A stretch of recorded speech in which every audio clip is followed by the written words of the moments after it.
Hello. Hi, this is Kathy Frey, and welcome to this week's IMCO webinar, coming to you from the International Integrative Maternity Healthcare Organisation.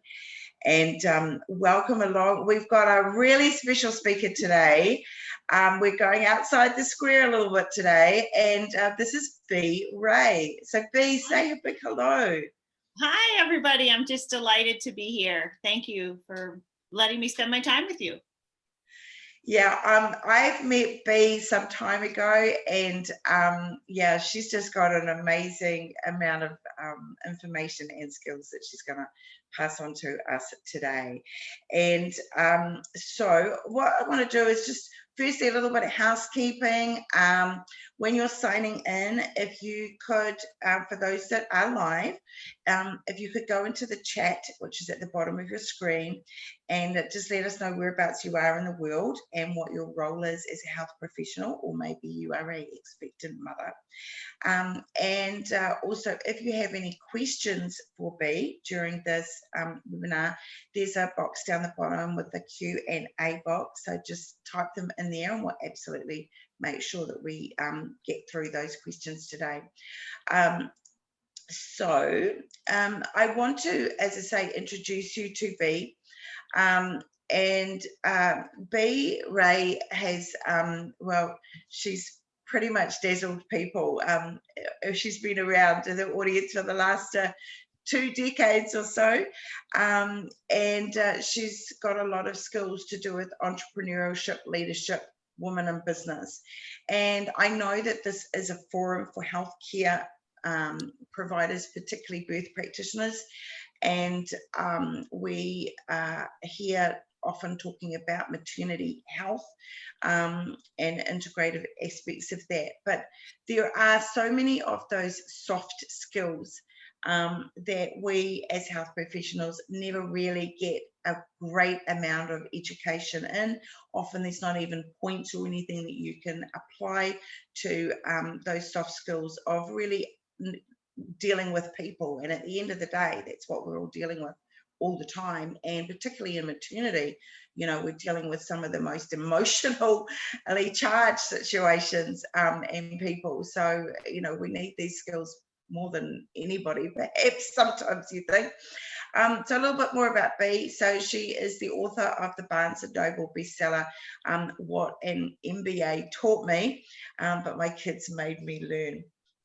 And additionally, B is co-founder of the Millennial Women Network, which is empowering and mentoring women in 24 countries. And she's launched several high-tech and non-tech companies.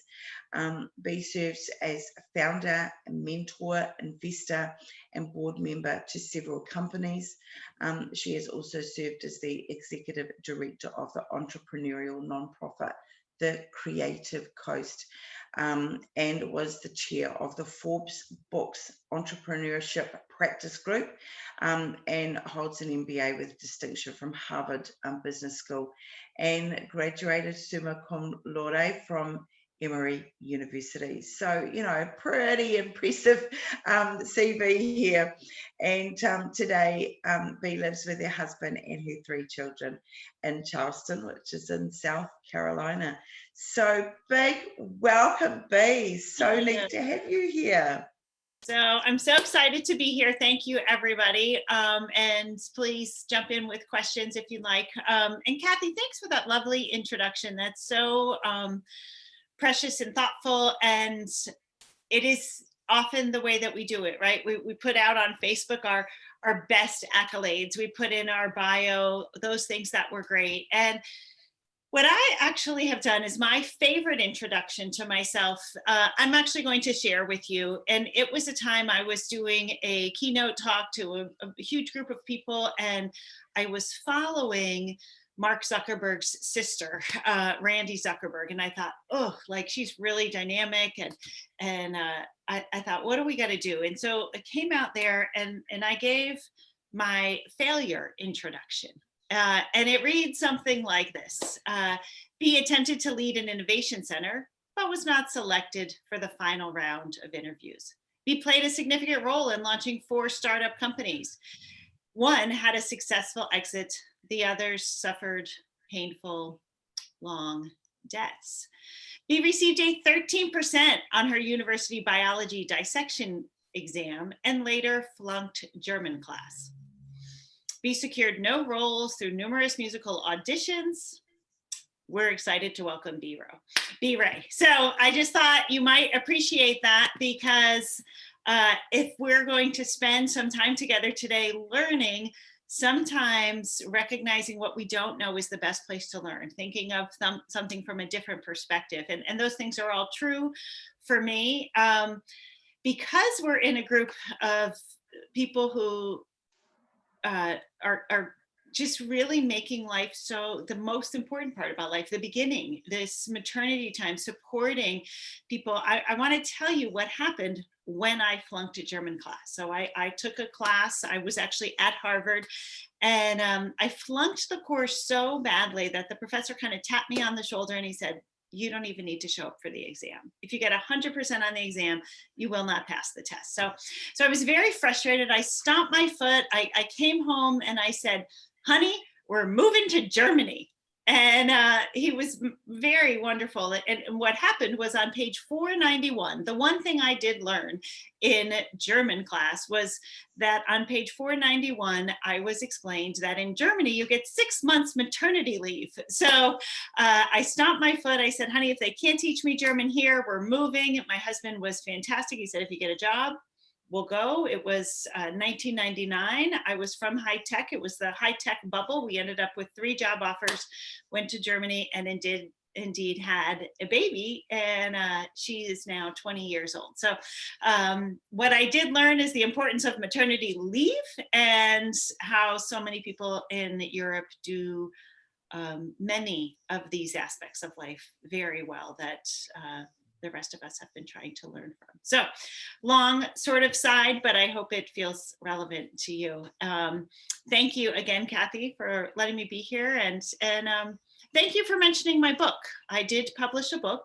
It's called What an MBA Taught Me, But My Kids Made Me Learn. And really, it's all about people skills. Things like listening, delegation, communication. And what I found is that when I went back to work, right at this time when I thought I had lost all skills, I mentioned to you that I sold a company, that one of them was very successful. I had 6 years off to be a stay-at-home mom. And when it was time for me to return to work, I felt like, what could I possibly do? I just had lost all confidence. And it was at that point that my career took off. And I wondered, what am I doing that is allowing things to go so well? Why am I receiving these thank you notes? Why are entrepreneurs saying that I helped them launch their business or pivot or define their product or find their market? And what I found was not only were the things I was doing were around people skills like collaboration, negotiation, but what I realized is I started to ask the more important question, where did I get those skills? And the answer to that question was not that I had attended business school. It was not that I had decades working with entrepreneurs. Over and over again, the answer to the question as to where did I learn the skills that are most important was that I had been a mom. And I wanted to share that because I want that to be the message that you pass on. I feel that we minimize, especially in the business world, we minimize, we hide our parenting. It's the thing that we keep from our LinkedIn profile. It's the thing that we do not bring our full selves to meetings, to the boardroom, to our workplace.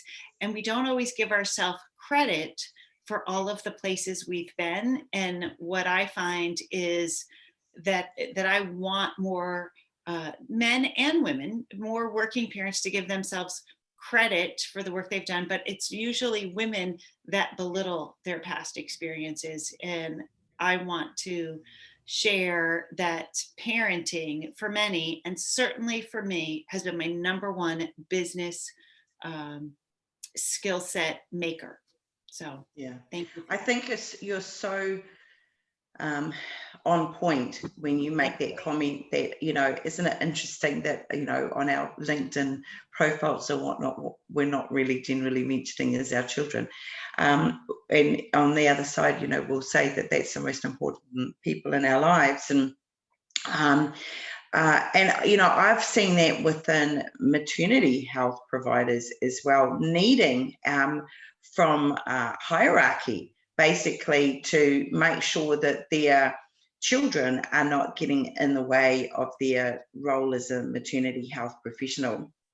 And you know, it's never ceased to amaze me where it's like, if they're a baby within maternity, if they're a baby, they're a priority. But once they become an older child, they're not the priority as far as the bosses can be concerned sometimes, you know.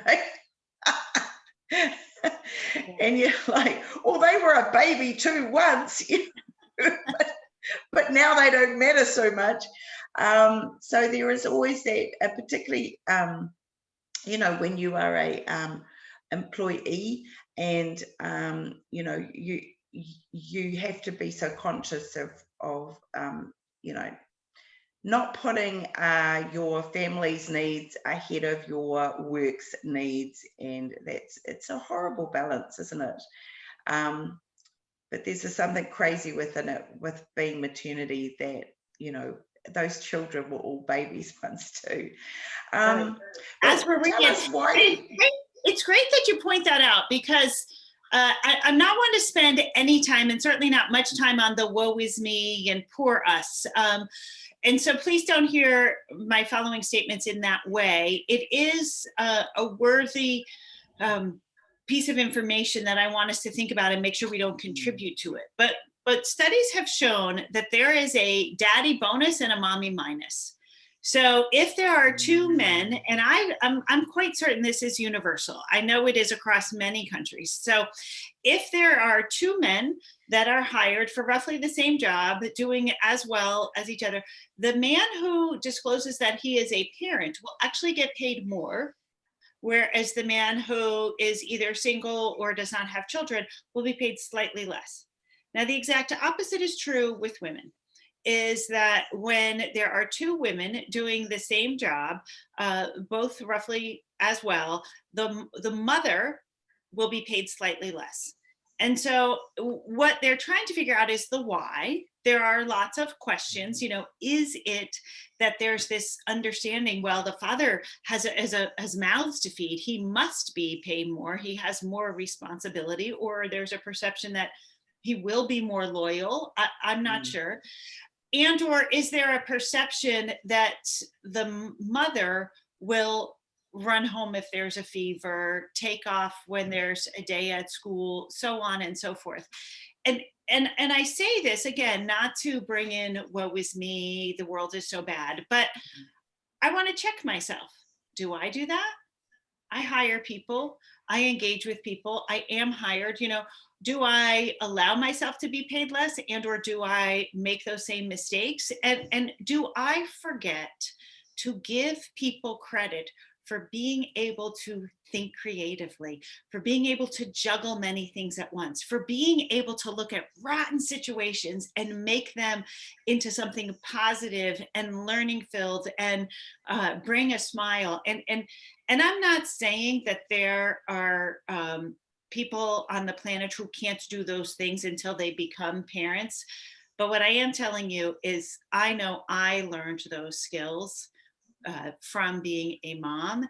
And let us be mindful of the value that those skills bring to any workplace, to a healthcare environment, to a corporate environment, to an administrative environment, because we want to see more of them, and we want to see them recognized, rewarded, and we want those people thriving.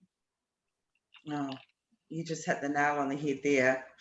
So interesting about the daddy plus and the mummy minus. But as you say, we won't focus on that, but still it's an interesting summary of it. So tell us, why do you speak on people's skills? You know, what is your primary message, is particularly, you know, because I guess health professionals, you know, in maternity, we are dealing with such an emotionally charged, you know, part of a journey for a woman and their family and their partners. You know, so tell us more about your primary message about people skills. Well, two things. So one is what I have found is it's the one thing that really moves the needle, no matter what business you're in. And certainly when you're in the business of working with people and the most important parts of their life at this emotional time, people skills is absolutely going to make a difference. And what's so interesting is just moving that needle a little bit, you know. So I grew up thinking, why would anyone ever talk about people skills? I grew up around which kind of started my career when there were books like How to Win Friends and Influence People. When Mark McCormick wrote a book called What Harvard Business School Doesn't Teach You, which is all about people skills. And I remember laughing at those books and thinking, people skills are not things you can learn. And so bite my tongue, eat my words, is that what I have learned is any little bit of energy trying to listen better, trying to listen longer, trying to focus on how to pause so that you can take in more information, all sorts of little tricks that I'll now spend 2 or 3 hours on a workshop doing, that if we just get a little better at any type of people skill, compassion, delegation, the needle moves hugely and the impact is great. And so it's real. I have absolutely turned my tune from, oh, people skills are just something you have or don't, to any ability to make it a little bit better is really going to make your life, your work more impactful. And I want to show a picture. So you mentioned the book, and I don't know, you can't see, but I'm on a jungle gym. And jungle gyms are fun, and that's a great thing. But I mentioned that because that's a nod to Cheryl Sandberg. So Cheryl Sandberg is the COO of Facebook, and she published a book in about 2013 called Lean In. And one of the things that she said in that book is that our careers are not corporate linear ladders. There's just not one rung after the other, but think of our career more as a jungle gym, and that wherever we are going to learn, grow, build networks on that rung of the jungle gym that's going to help us achieve our next goal. And if there were one thing that I am aiming to do with that book, it is to validate that parenting is a very relevant rung on the corporate jungle gym of learning experiences. It's huge. Thank you. It takes all those things that you had learned a little bit before or not really learned, and then suddenly just, you know, times 10s it. That's exactly right. And it's interesting what you started to say earlier about what you see personally in your work as far as people making sure their children are a priority. And as I published this book, and it's so much about people skills and their impact in the workplace, and how I learned about building these skills as a parent. But what was so interesting is I was discussing it with my husband, and he said, you know what? It's helped your parenting. And so I went back, and that's the thing is I'm now very blessed, happily married, but I spent a lot of my time as a single mom. And I managed very demanding jobs. I was the sole provider. I was the sole caretaker. And so my children did not suffer from affluenza, if you will. So that is certainly a problem in our culture, where we have the ability often to do too much for our kids. And that just wasn't an issue with my children, because they had to be brought in tow or dropped off. I mean, I traveled a lot for my work. So my children have been in Jesus camps in Georgia and Jewish camps in Boston. They have been at basketball drop-offs here or at archery. Like, the camp works and it's close, you're in it, you know? So they've really had to learn how to meet people and make friends. And so that was great. But one of the things that I wanted to think about when I was listening to you speak is the way I involved my children in my work, I was never wanting to do anything half-baked because they were going to see it. I was a TEDx organizer and my preteen daughter was going to come. Like, this had to be good. These talks had to be engaging. Do you know how hard a preteen daughter is as an audience member? These people have high standards. And so my work was so positively impacted by involving my children, because oftentimes it was late nights and I might have to, read out emails, or one of the things I had to teach so many of my business partners is like, no foul language, because I'm driving and my kids are reading my text, and I'm handing over the phone saying, okay, what does that email say? Okay, reply, mommy, she said a bad word. Oh no, my children raised the level of my colleagues in that way. And I'll just tell one last story about the TEDx thing. Is I knew my daughter was taking an interest and very engaged when she said this thing that I always remember. And we had to put on a beautiful sold out show. The speakers were incredible. One of our speakers became a top 10 worldwide TEDx speaker. So it was a really incredible event. And our MC was so great. He just kept the theme going and the energy. And then at the end, he said, well, I am moving to Philadelphia. And I said, well, fine, you'll just come home next year on this day to do our program. And he said, no, I'm going to get involved in another community. And my daughter said, what are we going to do without our MC? And that's when I realized she owned my event. This was my coordination of this huge event. She had been so involved in her mind, what were we going to do? She had taken hold and gotten really involved in my work in a way that is powerful. And here she is, a straight A student in her second year of a top college, way smarter than I've ever been. So anyway, I just wanted to share that. I love that.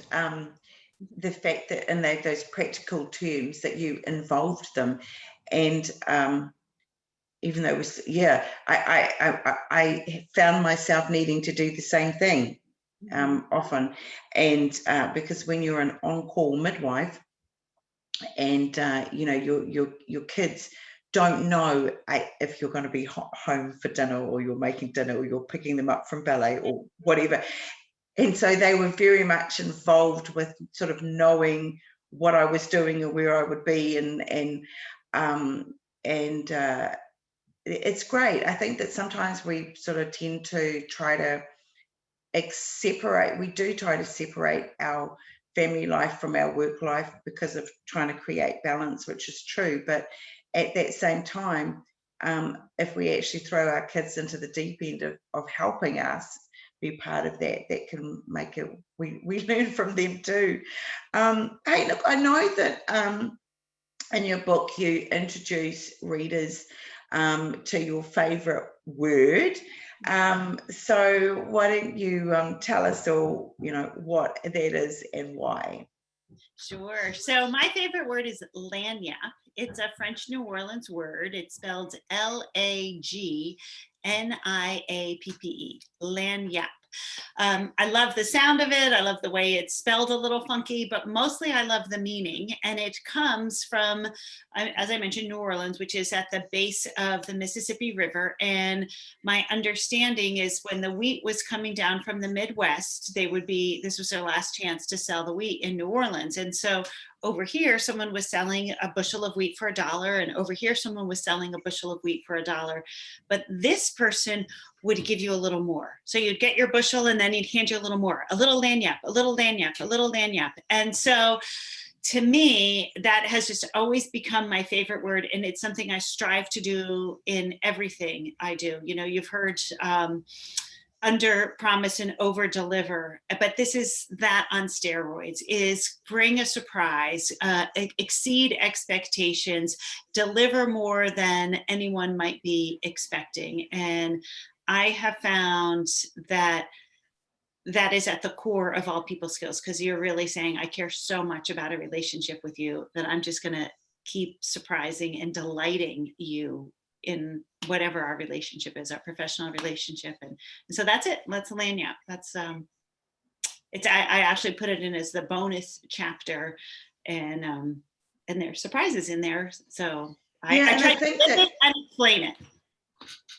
when you're, as say, a health professional Mm-hmm. who is wanting to build up your clientele and expand your business, then, you know, giving somebody more than they expect to receive, oh, look, yeah, like definitely leaves a lasting impression on people, and they will come back. And I think that's really true. I think that perhaps where a problem can lie is when you're the health professionals who are in that situation of just feeling so incredibly overworked, underpaid, and a bit overwhelmed.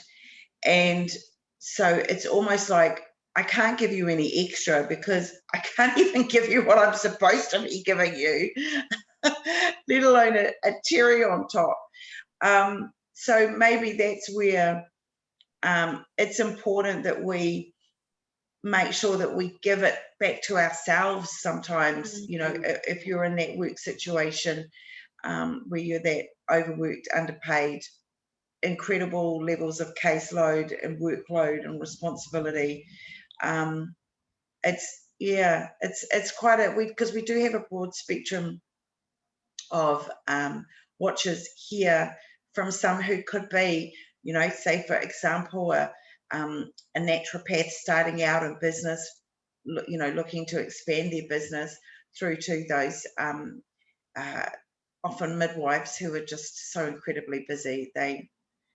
It's hard for them to want to go to work sometimes.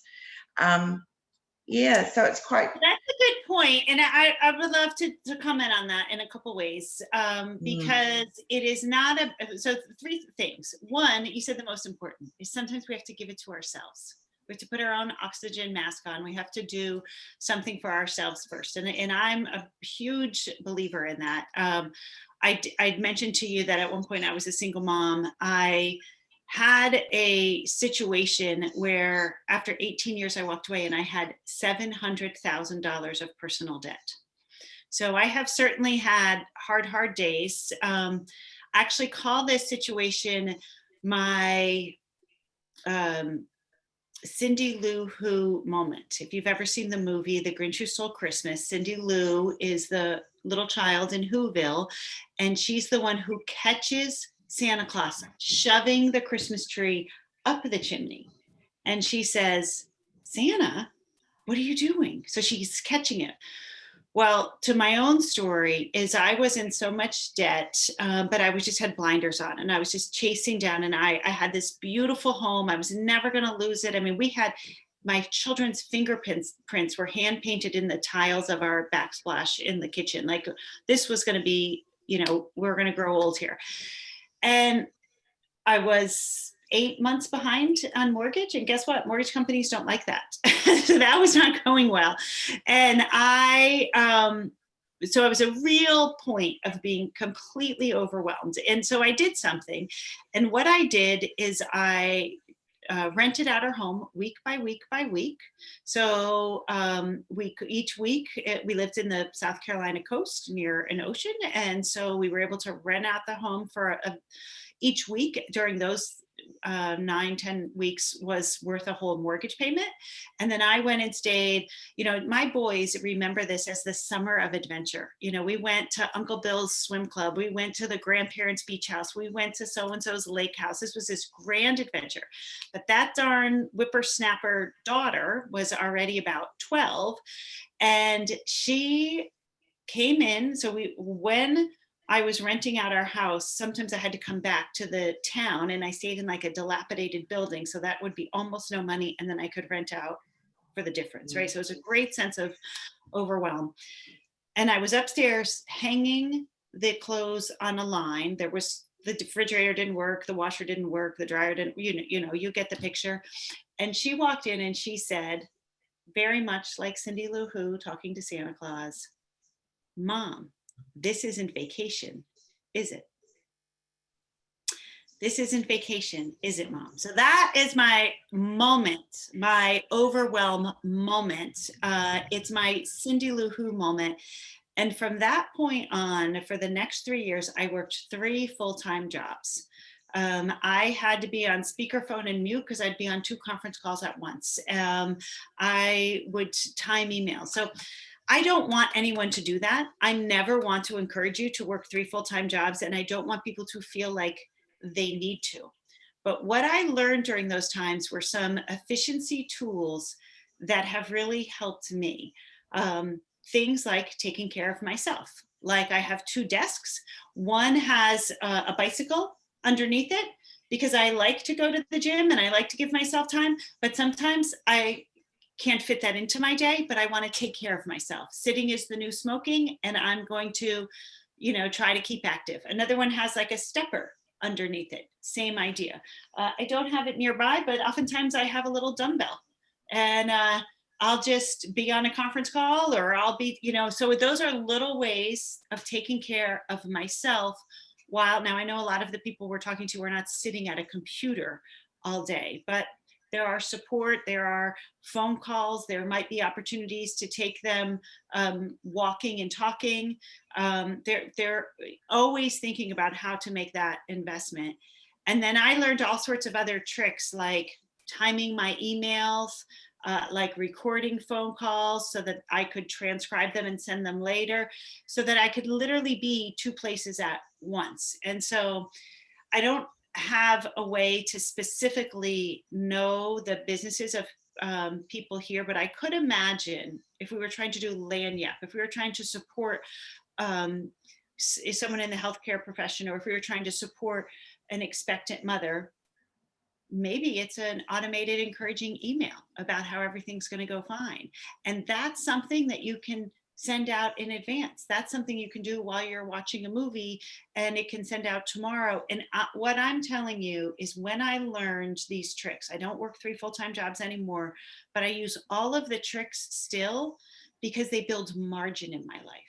So that like I wake up and I usually have 20 emails timed to go out tomorrow morning, today. And so what happens is my son says, "Oh, Mom, I spilled orange juice on my science project." No problem, kiddo, because my work's happening behind me because I set up these automation tools. I leveraged myself in a way that now it's just one great way of taking care of myself. It's one way that I can build margin in my life so that I can be more relaxed and more responsive and more attentive. Back then, during those 3 years, I just was on charge. But that time, thank God, didn't last forever. So I wanted to share those things, and it's not the right forum for me to kind of do a workshop on how, but at least hear that you are most important, and you can't serve anyone if you can't take care of yourself. And sometimes the way of taking care of yourself can be an aspect of technology that can be leveraged in different ways. And we just need to search them together so that we can not have that feeling of overwhelm. And I'll say one last thing. When I gave my own TEDx talk, I made a statement that people used to say to me all the time: "How do you do all that you do, and you do it with a smile?" And I said, "Because I can't do it with a frown. Because I cannot do it with a frown." And that's something we really need to walk away with, is like, when we get to that moment of overwhelm, working harder is not the answer. That actually is depleting our energy. Gratitude is the answer. Relaxation is the answer. Finding positive energy, because that's what allows us to show up in the way we need to show up and do our job well. Yeah. Yeah, you're so right there. Gratitude's the answer. Relaxation, that's just meditating. Yeah. For 15 minutes or so before you start your day, before you get out of bed, and can just have such a huge impact. And because we're not here with a nurses forum, but we do have nurse midwives. But you know, nurses have just, oh boy, you know, what a horrible year they've been through with COVID, and still going through. Just an exhaustion at such an emotional level, it just takes it from you. But look, let us get back. We could divert all over the place. I go. Bring And up yeah, nursing. I'm guilty of that one. So my mother was so a nurse. And I have given a talk called, you know, you're the child of a nurse when. And it says all sorts of funny things, like being able to make dinner, like being able to keep the house really quiet because your mom has to sleep, right? These are these skills. One of the things was we had black smudges at the top of our car. And the reason inside the car was because my mom would put on her makeup as she ran, you know, to the hospital, and the mascara would end up there. And so I just thought that was so funny, because apparently many nurses do that because they needed that. Another thing we did is we eat really fast because, you know, my mom might get called in.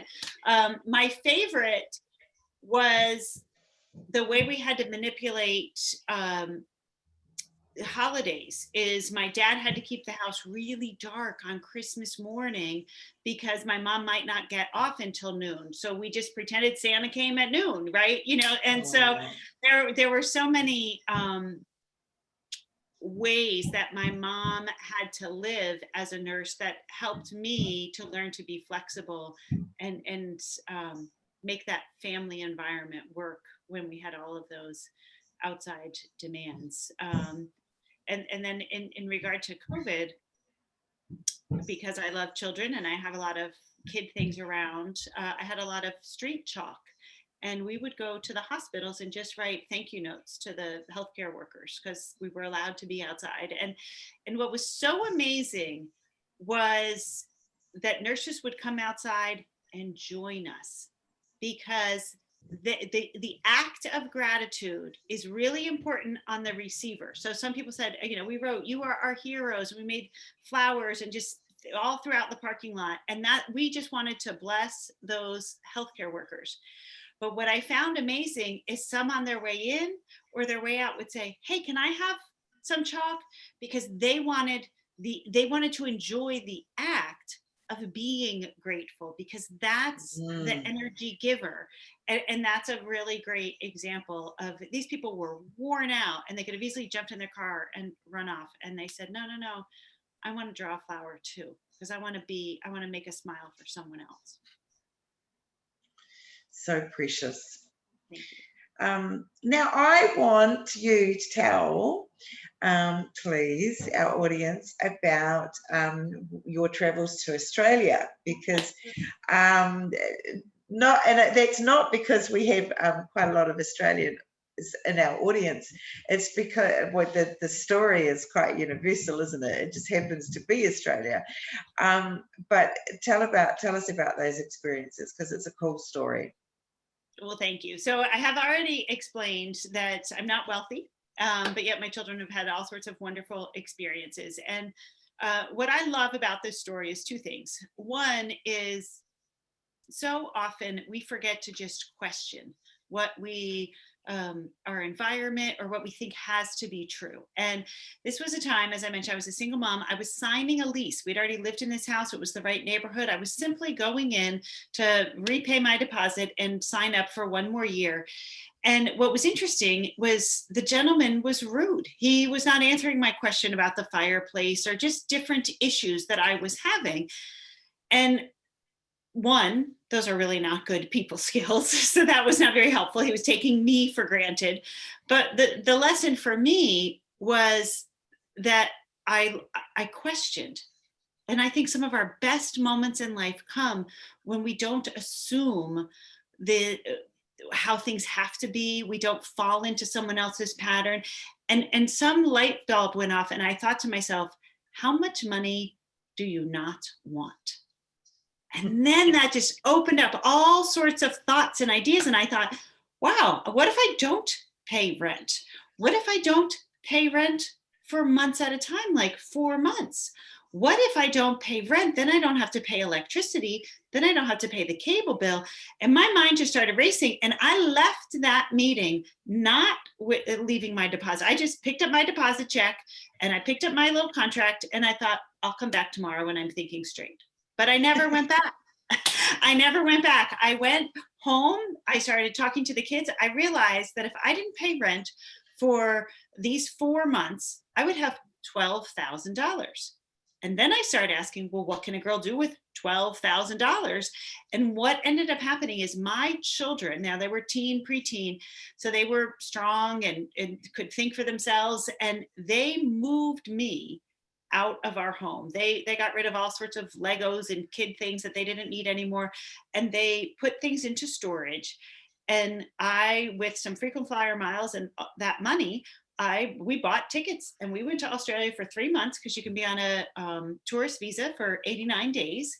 And we went and we just had a ball. I was working remotely and they did some school remotely, but mostly we just traveled and had an incredible time, all because I was willing to ask a question in something that I thought was a done box. I thought it was exactly how the world needed to be. And I know as busy professional individuals and parents, we often feel that pressure that we have to be in a way that is expected of us. And I did something unexpected. And so that's one thing that, maybe yours isn't a trip to Australia, but often if we can look at a situation from an opposite view, really incredible doors and creativity start to fly open.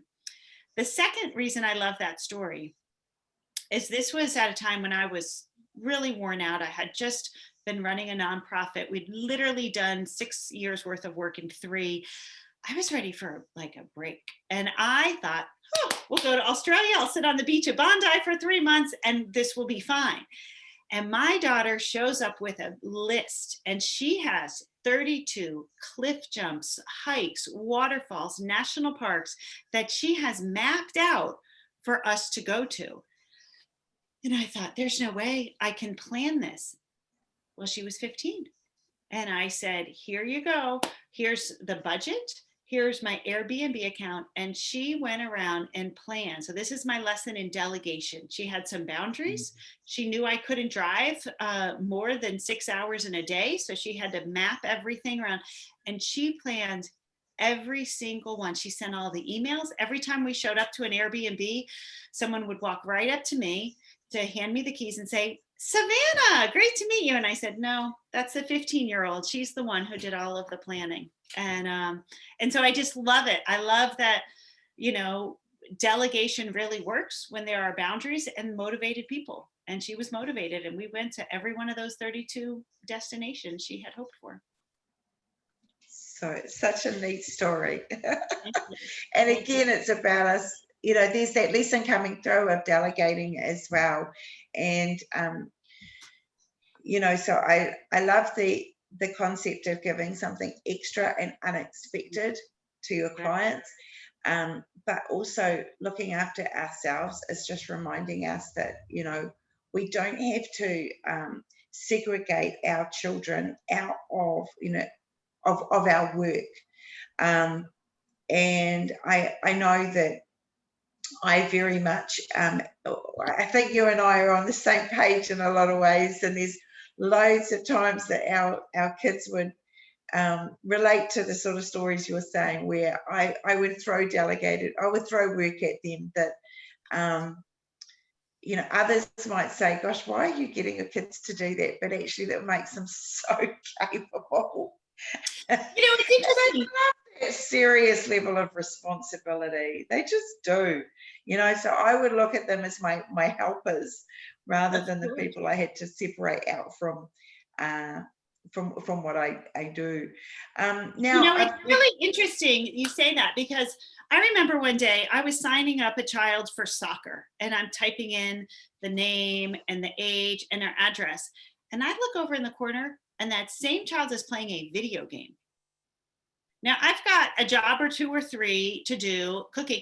And I said, are you kidding? And at that moment I realized never am I ever, so from then on, I never signed up my kid for soccer, for ballet or anything. I just handed it to them. Like, if you don't know your address and type it in by age 6, well, I'll teach it to you.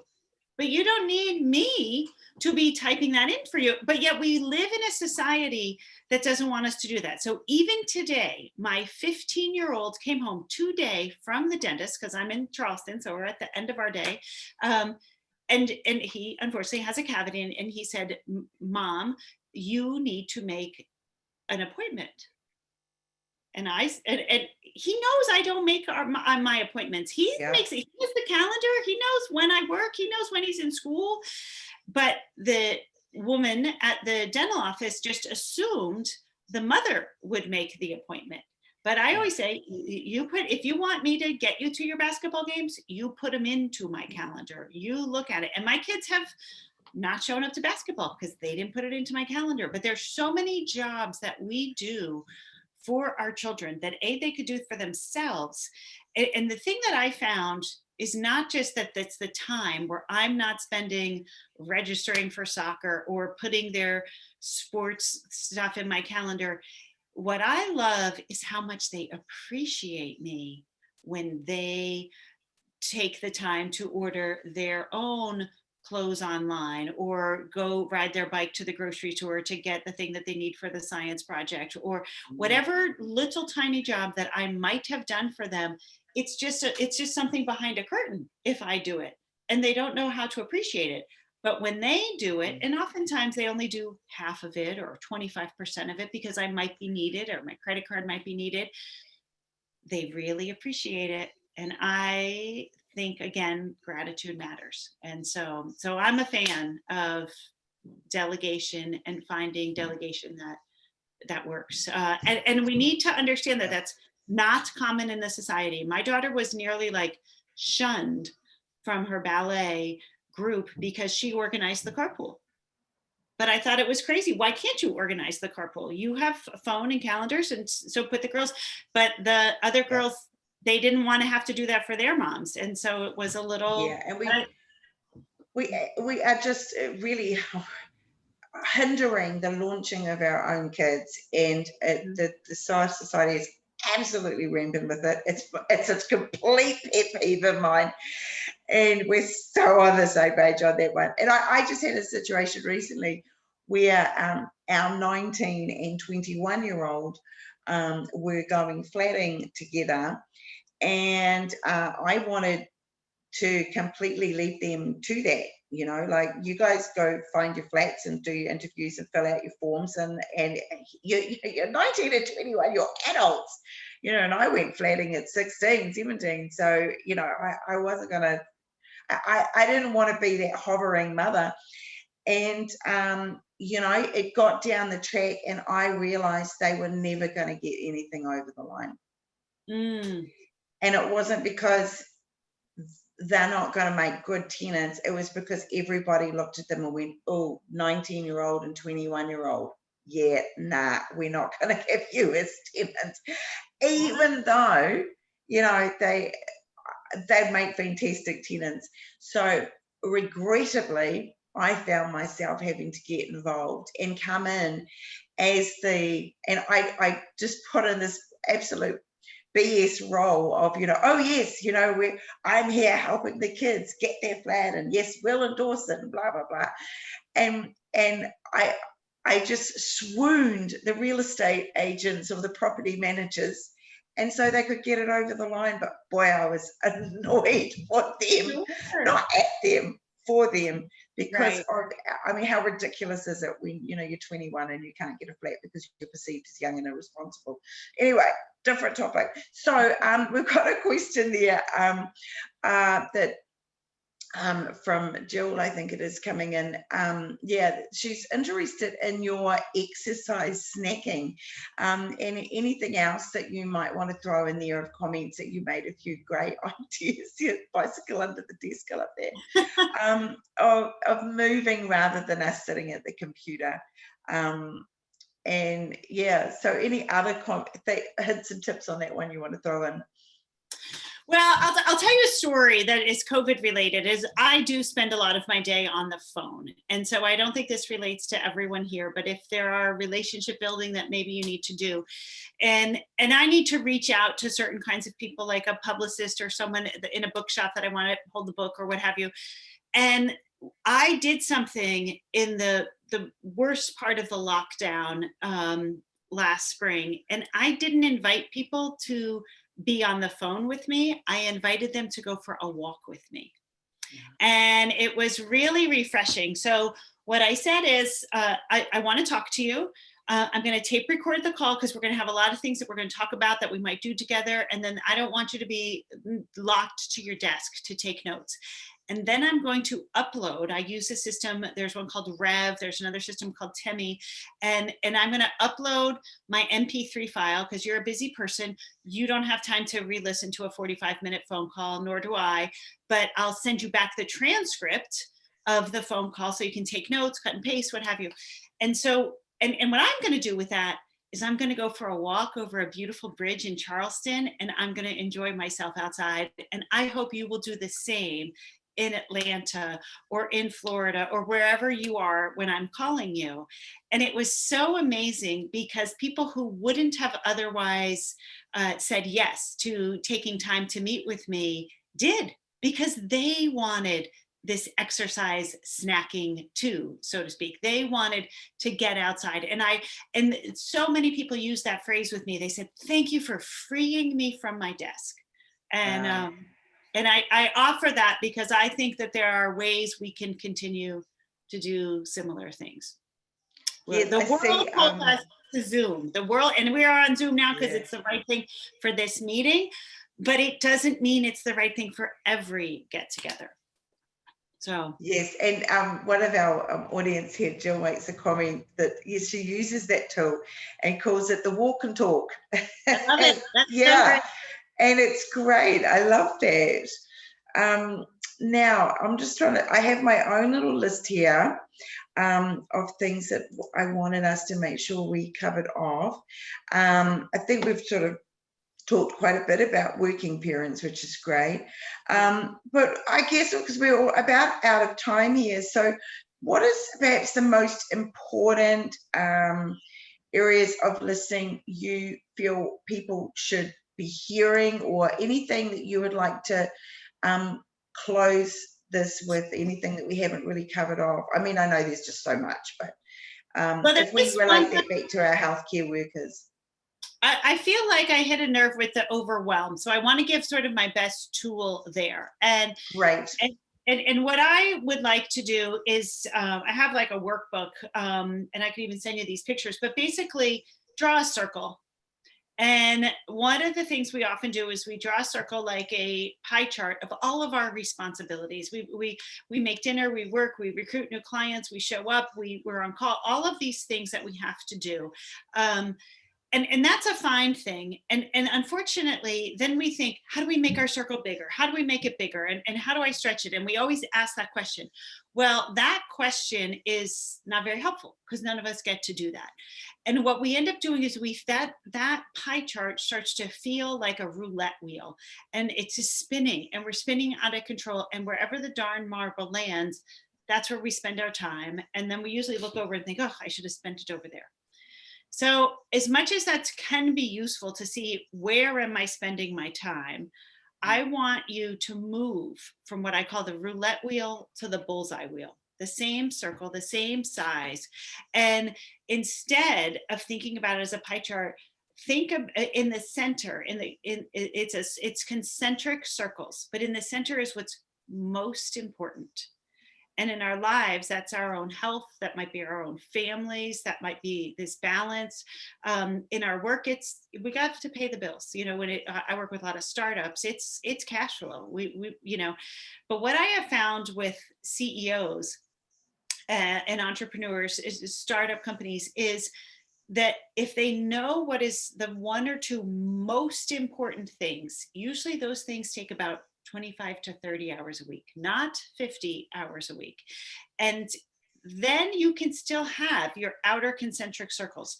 Sometimes those might be things like those timed emails that you do at 8 p.m. while you're watching a movie, because it's helping you build your client base. But if you can do what's most important, the other things, A, come secondarily, and B, you can rest because you know they will be okay. And so I want to get you off of the roulette spinning wheel and onto the bullseye target. And the most important thing you should be able to feel from that is a sense of relaxation, as you are definitely going to get what's most important done. You might have to schedule it. You might have to say no to other things. You might have to say maybe to things, depending on if you got the most important things done. You will start to rearrange your calendar in a way that takes care of yourself. And then usually you still can get to all of your concentric circles. They just might be some that you get to next week and some are every other week or what have you. But the sense of feeling okay because what's most important is going to be fine. So that's my little trick that I hope is helpful. That's wonderful. Thank you so much, Bea. Look, it's neat to see you again and touch base. And as I say, I think hopefully our audience has really enjoyed this one, that it's actually been all about you, the audience, rather than about your client this time. And, you know, we just felt that it was time for that little bit of breath of fresh air of, you know, looking after ourselves again and paying ourselves some attention. And sometimes we just need that reminder, because as healthcare professionals, it's all about looking after another person. And yeah, so that's just wonderful. So thank you so much, Bea. And I can't recommend, show the audience again one last time that cover of your book so they can see. Yeah. So what an MBA taught me, what my kids made me learn. And Bea is very, very knowledgeable on publishing, and yeah, just an amazing woman. And we've really only touched the sides today on some of the most interesting work that she's done. So thank you so much for your time. Thank And you know, and thank you to those who are, particularly those who are live today with us. And it's always neat to have your feedback and comments coming through. And I'm just checking it. We've gone through the questions. And look, thanks everybody. So have a wonderful rest of your day, everybody. Bye.